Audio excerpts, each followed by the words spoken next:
Ron, looking ahead to hometown hockey this weekend, I guess it's a type of event that's geared towards the families, correct? I think that's the biggest thing that we have gained over the 6 years of doing the show is making the NHL a first-hand experience.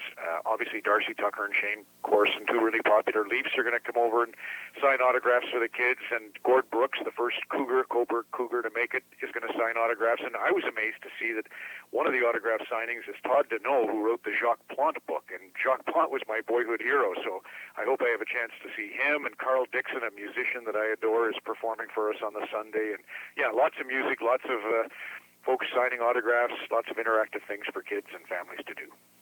Now, you touch on the hockey history there, Gord Brooks. Let's talk about not only in Cobourg, of course, Justin Williams, Steve Smith, but next door in Port Hope, the O'Briens, Paul Trebenci, Jimmy Roberts, Ronnie Smith.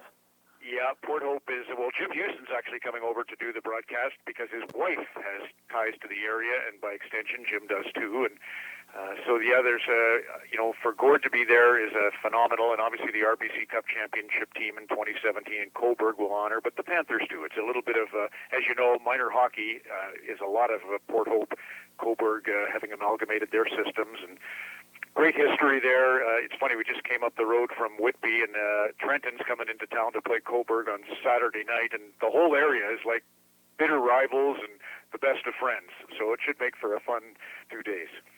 Are you planning on taking in the Trenton Cobourg and or the Napanee Port Hope game at all? My understanding is Tara's going to give the starting lineup for the game for the Cobourg Cougars. So, that's a big thing for Tara to get to do, and we'll be, there with our cameras. Unfortunately, I have Hockey Night in Canada Saturday night, so I won't get a chance to be part of that. But I've reffed up and down that. I've never reffed in Cobourg, funny enough. I've gone in and I've sailed into the marina.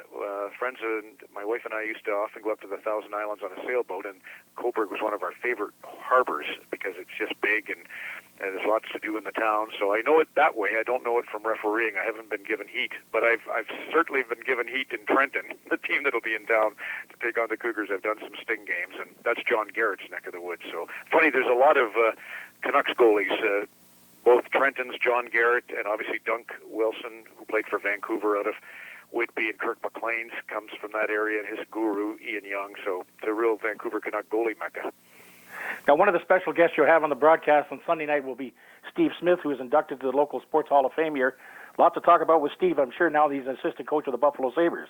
Well, it's funny, even, on the matinee on Saturday, when we do Hockey Night, we'll do highlights of the Oilers and the Bruins, and I go back to when Steve, he was part of the 87 Cup for sure with Edmonton, and, we all remember, or maybe some remember, Wayne Gretzky presented Steve with the Cup first after taking it from the then President John Ziegler. Gretzky gave it to Steve because it was Steve's gaffe in 86 that kind of cost the Oilers, although they had lots of time to try and make up for that own goal. The next year he wins it, and then the next two Stanley Cups that he wins were against the Boston Bruins, and he was unbelievable shutting down Cam Neely. It's one of the great, tributes to a defenseman when you're given a responsibility to shut down the best player. And, I always remember Steve being a great interview, great coach everywhere he's been. He's just such a hockey. He's like Justin Williams. The two of them, people there can be extremely proud of those two guys for sure. There's also another local connection with the game itself on Sunday night, Calgary, Minnesota, because Bruce Boudreau's son runs a hockey camp here in town. Are you familiar with that? Well, no, that's good. That's really great intel for me, Peter. I didn't know that. So I somehow knew that Bruce was connected to the area, but I couldn't think of why. So I really appreciate you telling us that. And while we're on the phone, let's sort of digress a bit. You're a lot of Leaf fans in this area. What are your thoughts on the fact that Leafs are changing coaches, going from Mike Babcock to Sheldon Keefe, how they're making out since the change? Well, I'm sure you and everyone else sort of sees it's like the bridle has been taken off, and they're allowed to run free, and it seems to be working. The huge question is, come playoff time, I've actually felt like one of the big questions is how will they referee the hockey?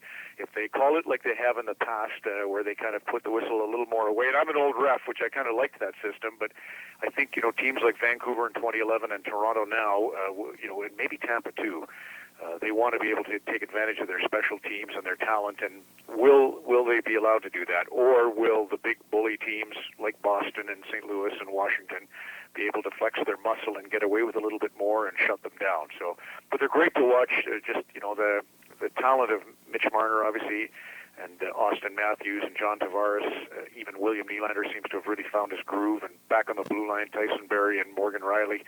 Just a really gifted offensive team, and I'm sure Steve Smith would recognize it from his days in Edmonton.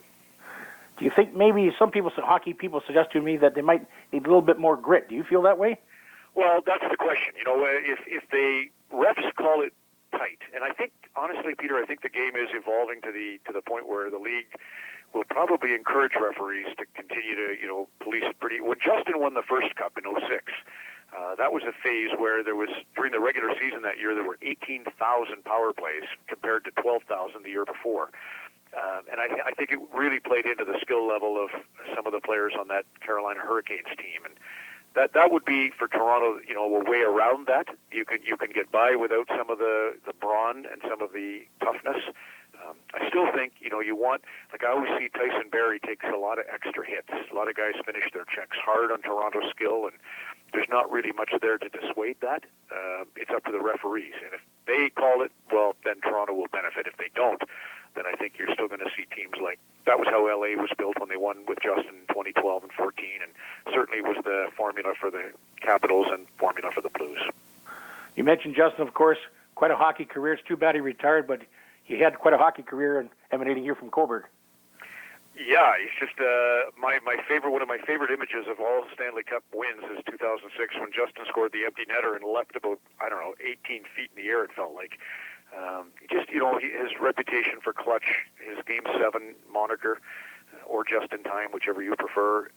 Just a guy who led by showing up when the stage was brightest and biggest. And yeah, he's a phenomenal story. And I think, even Dean Hopkins is another name we throw out. Played with Steve Smith his rookie year, Steve's rookie year with the Edmonton Oilers. And a lot of guys, I'm really happy we're going to have Josh McGuire join us. Do you know Josh from the Coburg Championship team? Most certainly do. Yeah, so Josh, he's been at Ontario Tech University the last 3 seasons, but, watching that RBC Cup final and just seeing what he did, there were a lot of great players. Obviously, Durante, the netminder, was out of this world, but he was just so good in the overtime to create. First of all, he got it back to the kid who shot, ultimately won the thing. He won the face-off. I think Josh McGuire is, Coburg's got a really clutch kid in him, too. So he's kind of in the spirit of Justin Williams, and I wonder what it is, if it's something at the Dutch Oven or if it's something. When we were in Port Hope, my wife and I this summer, we went to the Thirsty Goose. One of those places has to be responsible. I don't know which. And finally, been a good week internationally for Canada. We won the Spengler Cup with former Cougar Justin Danforth on the lineup. And then, of course, Canada seems to be in better shape now at the World Junior. Your thoughts on that?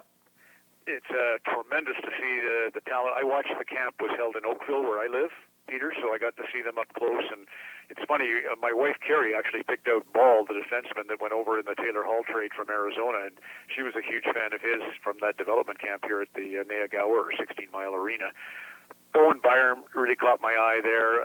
Nolan Foote obviously got thrown out of the game today, but his shot, it's incredible how 29 was the number of the goalie Durante when they won the RBC Cup. It's the biggest name or number in the game right now with Nathan McKinnon and Leon Draisaitl, and the guys who wear 29 are just taking over the National Hockey League. So, but yeah, just really impressive.